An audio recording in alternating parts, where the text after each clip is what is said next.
As a teacher, I have to get a background check. I have to get fingerprint check. We can't get hired if we have a criminal background. So the fact that this board member was appointed who has a criminal background, I find abhorrent. They put a felon into our classrooms to make them be a role model for my son? I don't think so. I listened to how you're losing enrollment. It's because parents are terrified. They do not want their children to be taught what is being taught here. I am sorry, you are out of order. This is not an agenda item. She is not out of order. No, it is not an agenda item. I know that if I were to go and post a video online saying F the police and let's burn the city down, I would expect to not have a job tomorrow. Katie Daviscourt reporting for Rebel News, and I am back at the Olympia School Board meeting where the war against the board's newest member, Talauna Reed, continues. Parents, teachers, and concerned community members have been going scorched earth against the board after they unanimously appointed Talauna Reed, who is known in the community as a far-left radical activist with an extensive criminal history, including felony assault, theft, and domestic violence. If you would like to learn more and help these parents fight back against the school board, head on over to firetalaunareed.com and sign the petition.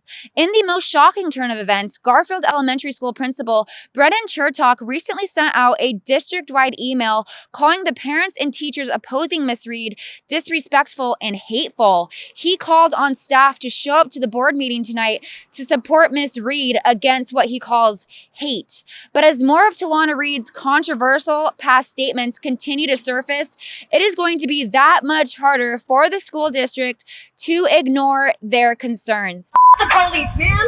The police, and they don't pay attention until we tear up. So just see, before I get started, tear everything up in the city until they do what we want them to do. His email only added fuel to the fire, but the individuals fighting back against Miss Reed told me that they will not be giving up anytime soon. I'm here to present a vote of no confidence, signed by over 1,200 people from this community in this district as of this evening. This right here. So right here. This is a vote of no confidence in all 5 of you, not just Ms. Reed. You have been provided with irrefutable evidence that Ms. Reed is a criminal, a violent extremist that has attempted on multiple occasions to incite rioting, and someone who repeatedly disparages our police officers. In addition, she associates with people that are a danger to society. At the last board meeting on November 10th, I laid out Ms. Reed's extensive criminal history, which was verified by an attorney. At the end of the meeting, Ms. Reed defended herself and said she had merely bounced a check 20 years ago. This intentional misleading of the public is further confirmation that Ms. Reed does not have the character to lead this district. So why did you come out tonight? I wanted to talk about why the Olympia School District is losing so many students. I pulled my son out of the Olympia School District recently after being here for 30 years.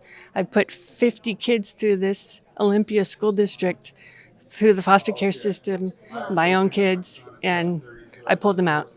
And that's why Olympia is having problems.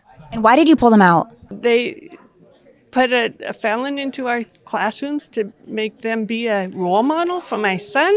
I don't think so. I came out tonight because I wanted to get involved in everything that's been happening with the Olympia School District, and their meeting tonight was supposed to be about enrollment, and I wanted to share why I left and why I pulled my kids from this district. And why is that? So I left because as a Christian educator, I was vilified and bullied basically in my last school district to the point where it was no longer comfortable to teach at that school. I saw the same thing happen to kids. As soon as they would tell a former or a fellow student that they were Christian, they were immediately called hateful bigots, and nothing was ever done to stop that. I pulled my kids for very much of the same reason, but also because of the agenda that I started to see creep in with the comprehensive sex ed and the inclusiveness that was inclusive to everybody except Christian students. I was a teacher in the Olympia School District until 2019, and I left because I didn't feel welcome at my school. I didn't feel honored, and I didn't feel dignified, and I was not the only one. And I watched my Christian students get bullied. They were afraid to say that they were Christians because as soon as they did, they were called hateful bigots, and nothing was done. You went up there and you spoke about how the school district wants to teach your son that he can be whatever gender he wants. And then you spoke out against that, and that's when they shut you down speaking. How did that make you feel? I was a little surprised. So I have one remaining son who's 14, 8th grade. The Olympia District wants me to put him into a school that will teach him that if he's not comfortable with who he is, he's 14, remember? Middle school. If he's not comfortable, we're going to teach him he could be a girl. That's not okay. You want me to put him into a classroom that allows a felon to come into the school, someone with an extensive background, who degrades our law enforcement, who incites rioting. You want me to be...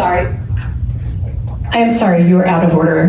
This is not an agenda item. She's not out of order. No, it is not an agenda item. You are able to speak at the end of this meeting. Yes, I am sorry.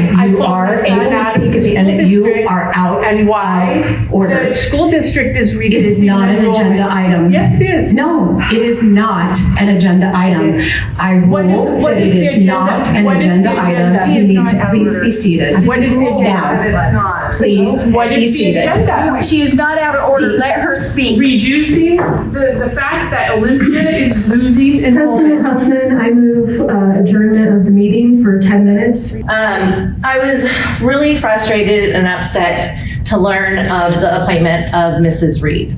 Finding out, watching videos, finding out some of the facts of criminal history, eliciting, I don't know what to call it, but gathering people, eliciting kind of basically riots, saying F the police, tear down this city, burn it until we get what we want. That is not the example that I want for our kids.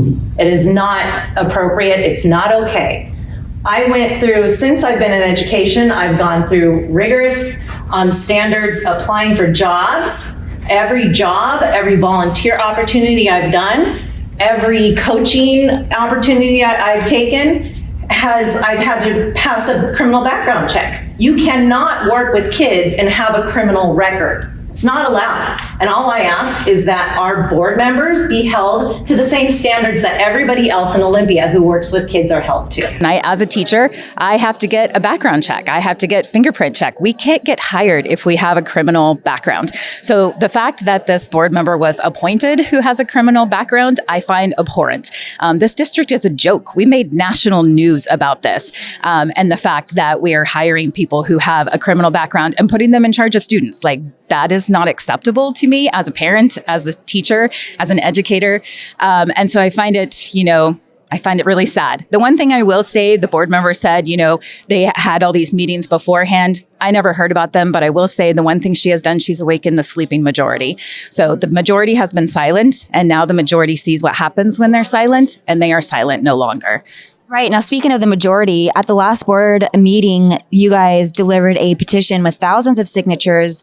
And the first thing that she spoke on when this meeting started tonight was that the board members weren't going to resign and kind of just shrugged you guys away. What are your thoughts? Yeah, I signed that petition. I wasn't the one who started it, but I'm a signature on it. And I find it just reprehensible that they're not even listening to the community members. They sat up here and talked about how important community was, and they silenced us for 2 hours. So it just shows that they don't really care about half of their community, only a small part of it. I listened to how you're losing enrollment. It's because parents are terrified. They do not want their children to be taught what is being taught here. So tonight I'm going to speak about why a lot of these students are leaving. The board behind us is completely tone deaf in the fact that they don't understand where their kids have left. I did some number crunching while we had to sit and wait since we were pushed to the end. 14,000 students in Washington State have resorted to homeschooling. And while they sat up there and said that private schools are not growing, I can tell them that our private school, our high school increased by 10% this year, our elementary by more than that. We had to add a second grade, another second grade class and another seventh grade class. We have a wait list. We have to turn people away every year. And next year we'll be adding 2 more third grade classes, probably another 8th grade class as well. So to say that the private school is not growing is not true, because it is. And our students are coming partly because when COVID hit and the Olympia School District was shut down for 5 days or 5 months, we were shut down for 5 days. Up in 5 days, we had curriculum up and running. When 20 to 21 hit and the Olympia School District was closed, we were in person every single day. So a lot of our students came to us because they actually wanted a high standard and an education. And a lot of our students came to us because they're tired of the agenda being pushed on them that they don't agree with. They just want to learn. They don't want to be forced to have to attend all of these events that they don't agree with. So your students are leaving because they are looking for quality education, and they're looking for something not being shoved down their throats. We saw a huge influx of students who were not only looking to get away from that oppressive environment, but for the higher standard. Thank you. When I look at your website, I see wonderful things. I look at the walls, I see wonderful things, but yet when I hear, through word of mouth, when I hear that you're teaching critical race theory, I hear you're teaching Black Lives Matter, I hear all these types of things. And last night I went to a meeting that I was invited to. It's with the North Thurston School District. That was an example of a healthy board of directors for the school board. That was an example last night. It was about all Black students, Black parents. They were a prime example of listening to teachers, listening to students, listening to parents. The parents provided us a meal, and you are an example that is a shame to this community. And I'm sorry to say that, but it's true. I just want what's best for our kids and for our community, and I believe that we need members who represent the beliefs, the things that are on this wall here, and don't elicit hate speech publicly that anybody can look up online and see. That's not the example that we want for our kids, and not the example I want for my kid. And I believe there are many community members that feel the same way, and that's why we're seeing enrollment drop. Because honestly, I love Olympia schools. I've worked in Olympia schools for many years. I'm not in Olympia anymore. I'm at Tumwater, and I'm thinking of pulling my son and bringing him to Tumwater with me, because what's going on is not okay. A lot of good points have been made. I only have like 3 minutes to talk, so that was one of the main ones I wanted to address. I know that if I were to go and post a video online saying F the police and let's burn the city down, I would expect to not have a job tomorrow. And I think that should go for everybody on this board. And I hope that the students and staff at Olympia High School especially are getting the support they need from the board. If they're not, I hope that, thank you, Christine, for bringing those things to our attention. We need to support you all and give you what you need. And in closing, I also will not resign, and I look forward to working with all of you and continuing to do this work, and thank you. If you would like to support independent journalism, please go to rebelnewsusa.com where you can consider making a donation. We are 100% crowdfunded. We do not take a dime from the government, and that is why we stay uncorrupted. So again, rebelnewsusa.com. Thank you guys.